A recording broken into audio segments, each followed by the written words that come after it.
Olá, grupo Ser Caminhos de Esperança. Sou a Alessandra, psicóloga, psicopedagoga e analista do comportamento. Hoje eu estou aqui para falar com vocês sobre estereotipia. Esse é um tema muito discutido, né? Pauta de várias orientações. Então, achamos que seria importante vir aqui falar sobre esse tema. Proposital, comecei com um movimento repetitivo, né, que é a definição de estereotipia. Então, acho que o importante é a gente definir o que é estereotipia. Estereotipia é um comportamento repetitivo, geralmente que acontece em excesso e sem uma causa, um objetivo muito claro para a gente, por que isso acontece.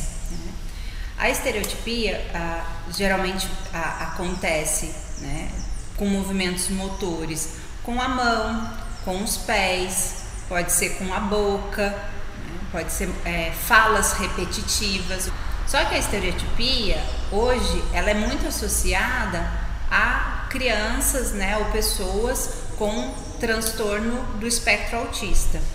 Mas a estereotipia não é exclusivo de pessoas com autismo, tá? A estereotipia, ela é do ser humano, é das pessoas, né? Então comecei o vídeo propositalmente aqui com a caneta, né? Quantas pessoas não têm esse costume de ficar? Isso é um movimento repetitivo, isso é uma estereotipia.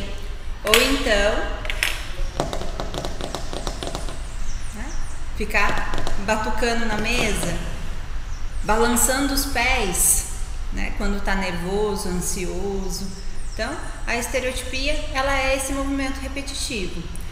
O que difere, muitas vezes, a estereotipia das pessoas neurotípicas, né, das pessoas que têm algum transtorno no desenvolvimento? Nós temos um controle um pouco maior sobre isso.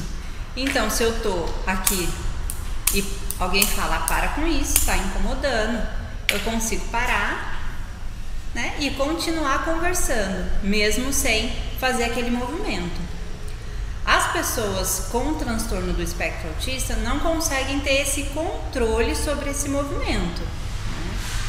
Então, o que difere mais é esse ponto, né? Não quer dizer que isso é específico deles. Quando a gente fala que a estereotipia ela não tem um objetivo claro, bem definido, é porque a gente não consegue identificar isso muitas vezes num primeiro olhar, tá? Mas a estereotipia ela é um comportamento e sendo comportamento ela tem que ser avaliado como tal. Vocês já receberam os vídeos anteriores falando que todo comportamento a gente avalia dentro de uma contingência, porque somos seres na relação com o ambiente e nessa relação existe uma função de ser, né? Eu só atuo nesse ambiente porque eu tenho uma função para isso. E aí a estereotipia não é diferente. Como qualquer outro comportamento, ela tem uma função de acontecer. Então ela precisa ser avaliada dentro dessa contingência para a gente entender o porquê que ela acontece, qual é a função. E a estereotipia, ela não é algo ruim, né? Eu preciso eliminar a estereotipia e eu vou fazer uma avaliação funcional para acabar com ela. Não precisa. Todo comportamento que a gente avalia, sendo um movimento repetitivo ou não, a gente precisa avaliar no contexto daquela criança se aquele comportamento ele traz algum prejuízo físico para ela ou para quem está próximo. Se o comportamento ele prejudica acesso a outros itens reforçadores que vai proporcionar o aprendizado para a criança, ou se esse comportamento atrapalha na interação, né? Nós somos seres sociais que estamos em interação o tempo todo e isso é importante para a vida da criança. Então, eu preciso avaliar esses 3 itens. Se eu pontuar neles, não, percebi que a estereotipia traz sim algum prejuízo físico, ou sim está atrapalhando na interação. Aí a gente vai pensar em estratégias para essa pessoa. Não necessariamente precisa eliminar a estereotipia, mas outras formas dela atuar nesse ambiente que melhore a interação, né? Que pare de ter lesões físicas. Então, por exemplo, de repente um movimento repetitivo, fica o tempo todo aqui que o dedinho já está ralando, né?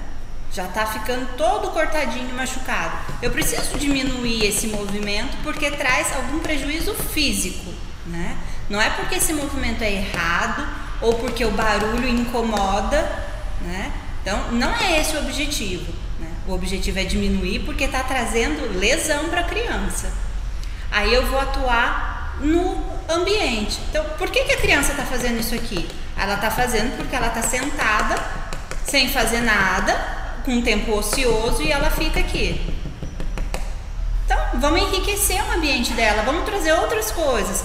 Então, eu vou trazer um carrinho para que ela possa brincar, que ela possa apertar, né? Então, eu enriqueço esse ambiente para diminuir o movimento, trazendo outras formas de interação para a criança, né?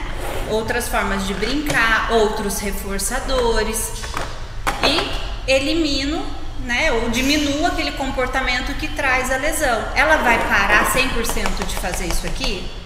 Muitas vezes não. Mas eu vou diminuir a frequência desse comportamento e com isso eu diminuo também a lesão física, né, o prejuízo físico daquela criança. Então a criança pega um brinquedinho, tá na escola, de repente pega um brinquedinho que tem diversas bolinhas, que gira e fica na escola com o brinquedo, naquele movimento repetitivo, e tem todos os coleguinhas ali ao lado brincando, chamando a criança para brincar, e a criança continua com o brinquedo nesse movimento repetitivo, sem dar uma função adequada para o objeto, sem brincar na troca com o outro. Então eu preciso intervir nessa situação, porque esse ambiente, esse movimento repetitivo está atrapalhando a interação dela com os colegas. E como eu já falei, se nós somos seres sociais, que vivemos com outras pessoas, que a gente precisa se comunicar, a gente precisa ter essa troca, então esse movimento vai ser algo, né, que está atrapalhando e trazendo prejuízos para essa criança, né? Agora, se a criança está aqui rodando, mas fala com o amiguinho pede, ela dá, ela empresta e está aqui rodando, eu preciso avaliar se aquilo ali está trazendo prejuízo. Se ela está conseguindo ter a relação, se aquilo ali não tem prejuízo nenhum para ela, ela pode continuar rodando, né? Será que aquele movimento de rodar não é o que ajuda ela nessa relação, né? Que traz um conforto, uma regulação para aquela criança, para que ela consiga ter essa interação? Então, se ela está aqui, mas como eu estou com vocês, falando com vocês, mas ao mesmo tempo eu estou rodando, tá tudo bem, né? É que o que nós adultos fazemos com o balançar do pé, né? Com o tec-tec da caneta, né? Então, se eu estou nesse movimento, mas eu continuo falando numa reunião, consigo trazer o conteúdo, né? Isso não traz prejuízo para mim, pelo contrário, muitas vezes me auxilia na ansiedade, né? No nervosismo da situação, traz um controle para que eu consiga apresentar. Então, a estereotipia nem sempre ela é ruim, às vezes ela é necessária. O que a gente precisa pensar é se tem outras formas de trazer uma regulação para a criança em situações que isso traz prejuízo. Então, se traz prejuízo, eu vou trazer outras formas da criança se comportar, de se regular quando a estereotipia, né, aconteça com a função de autorregulação. Então, eu vou trazer outras opções para essa criança para diminuir esse prejuízo. A estereotipia, ela pode aumentar diante de algum ambiente ou de algum objeto, né?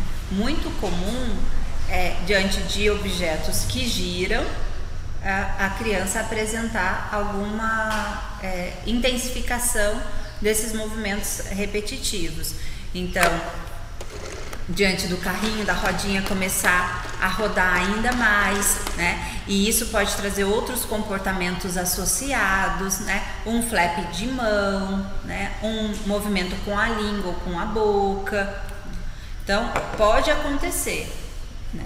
Mas eu vou eliminar esse objeto ou vou tirar a criança desse ambiente porque esse ambiente está trazendo esses movimentos repetitivos? Não, né? Ele precisa ser avaliado e ver o porquê, qual é a função disso e manejar da forma adequada. O que a gente precisa pensar é em não trazer sofrimento para essa criança, porque muitas vezes ela gosta do carrinho, esse movimento é importante, traz um prazer para ela e eu simplesmente retiro e deixo a criança sem nada, né? O flapping de mão, às vezes eu seguro a mãozinha da criança porque eu não quero que ela faça, mas isso é importante. Então não é só retirar o movimento, é trazer estratégias para que a criança brinque de forma adequada, para que ela consiga interagir de forma adequada no ambiente.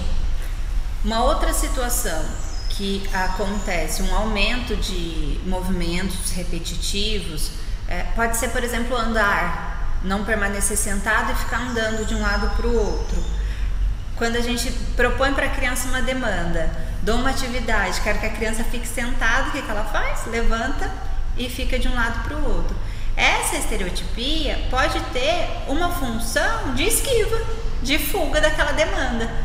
Então, eu preciso avaliar se aquela demanda está adequada para a criança, se eu não estou exigindo muito dela e por isso ela está fugindo. E uma forma dela fugir é ficar andando de um lado para o outro. Porque, se for o caso, eu tenho que adaptar essa demanda, reduzir um pouco o custo de resposta para ir fazendo a criança ficar um pouquinho mais de tempo sentada, para ela responder antes de andar. Então, sempre quando a gente fala de um comportamento, quaisquer seja ele, eu preciso entender essa relação. Uma outra situação que acontece de aumentar os movimentos repetitivos é no momento de chamar atenção. Então, tem ali o papai e a mamãe conversando, a criança está na sala brincando sozinha. Estou colocando uma situação, mas não estou dizendo que a situação está errada, tá? Mas pode acontecer de aumentar os movimentos repetitivos. Então, os pais começam a conversar, a criança começa a fazer algum tipo de estereotipia, né? E quanto mais os pais ficam ali, mais a criança intensifica. Por que será, né? Aí o pai para de conversar e vai lá falar com ele. O que está acontecendo? Por que você está fazendo isso? Por que você está andando de um lado para o outro? Então ele conseguiu a atenção dos pais com aquele movimento. Eu preciso trazer para a criança uma forma adequada. Eu quero falar com meus pais, então como que eu faço para isso acontecer? Não é eliminar, como eu falo, a estereotipia, fica aqui sentado, você vai ficar sentado, não pode fazer. Não, é eu trazer uma outra forma da criança ter acesso àquilo que ela quer. Se ela quer atenção, como que ela vai pedir?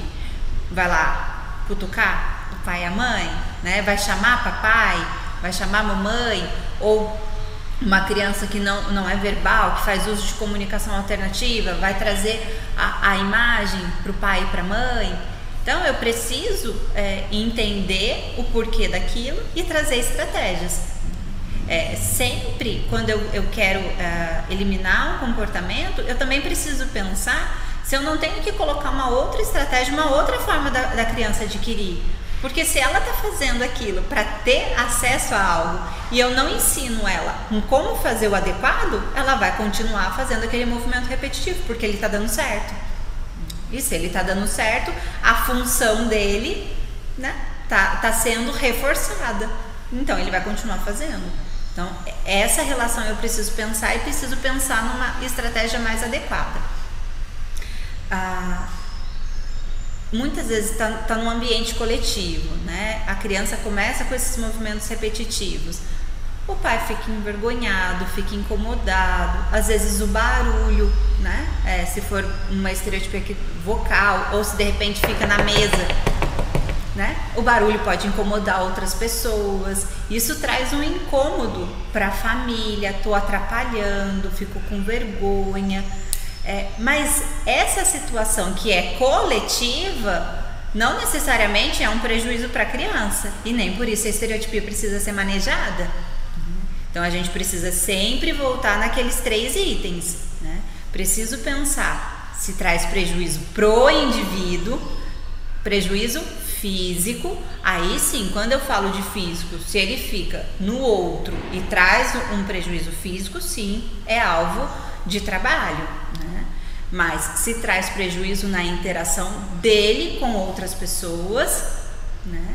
E se traz uma dificuldade dele ter acesso aos reforçadores, né? E não da família. É claro que a gente sempre pensa na qualidade de vida da família e em estratégias para que a família toda tenha uma qualidade e consiga sair, consiga ir para ambientes com essa criança, tá? Mas o nosso alvo de avaliação e de definir se um comportamento vai ser trabalhado é o prejuízo para a criança, né?